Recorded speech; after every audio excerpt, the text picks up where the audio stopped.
8 نشانه اصلی بروز بیماری گند خون که نباید اون رو نادیده بگیریم. سلام بچه‌ها، امیدوارم که حالتون عالی باشه. اشکان هستم و قراره که داخل این ویدیو با هم 8 تا نشانه بروز بیماری گند خون رو صحبت کنیم. این نشانه ها اکثرا نشانه هایی هستن که مردم بهشون بی‌توجهن و ما باید زمانی که این نشانه ها رو توی بدن خودمون یا دوستان و اطرافیانمون دیدیم حتما به پزشک مراجعه بکنیم. خب بچه‌ها، اولین نشانه افزایش تشنج و سردرده. تغییرات در سطح گند خون میتونه که باعث تغییرات روانشناختی بشه و در نتیجه اون تشنج‌ها و سردردها خیلی بیشتر میشه و افزایش پیدا میکنه. پس اگر که سردردهای خیلی شدیدی داریم، احتمال داره که به خاطر گند خون ما باشه. دومین نشانه بی‌اشتهایی و لاغریه. اگر که شما بیش از حد احساس گرسنگی میکنید، در عین حال وزن خودتون رو هم از دست میدین، به خاطر بیماری گند خونتونه و حتما باید به پزشک مراجعه بکنید و با پزشکتون صحبت کنید. سومین گزینه افزایش تحریک. اگر که متوجه شدین بدنتون بیش از حد عرق میکنه، این عرق کردن یکی از عامل‌های اصلی بروز بیماری گند خونه و اگر که اینطوری باشه به احتمال خیلی زیاد به گند خون دچار شدین. چهارمین گزینه خشکی دهان و تشنگی بیش از حد. افزایش گند خون باعث تشنگی زیاد و خشکی دهان میشه. اگر این علائم رو تجربه میکنید حتما بهتر که با پزشک خودتون مشورت کنید.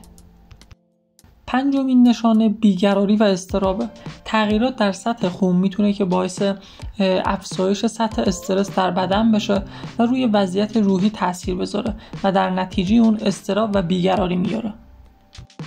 ششمین نشانه کاهش تمرکز و کارایی. بیماری گند خون میتونه که تمرکز و توانایی کارایی شما رو کاهش بده و اگر این تغییرات رو تجربه میکنید حتما باید با پزشک مشاور خودتون صحبت کنید. هفتمین نشانه بروز خستگی و خواب‌آلودگیه.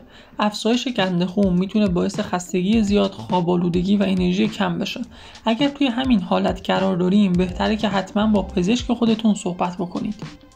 خب بچه‌ها، میرسیم به آخرین نشانه و اصلی ترین نشانه بیماری گند خون.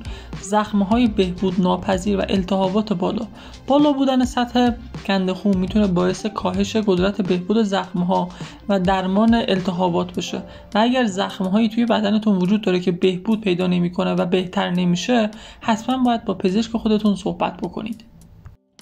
امیدوارم این ویدیو براتون مفید باشه و بتونید که با کمک این ویدیو نشانه‌های بروز بیماری گند خون رو درک بکنید. اما باید تاکید بکنم که هیچ تشخیصی بدون مشاوره و معاینه پزشکی صحیح نیست. بنابراین اگر که شما یا عزیزانتون با هر یک از این نشانه‌ها مواجه شدین، بهتره که فوراً به پزشک خودتون مراجعه بکنید. خیلی ممنون که تا اینجای ویدیو با من همراه بودین. حتما کانال من رو ساب بکنید و زنگوله رو بزنید و اگر که هر نظری داشتین داخل بخش کامنت ها برای من بنویسید.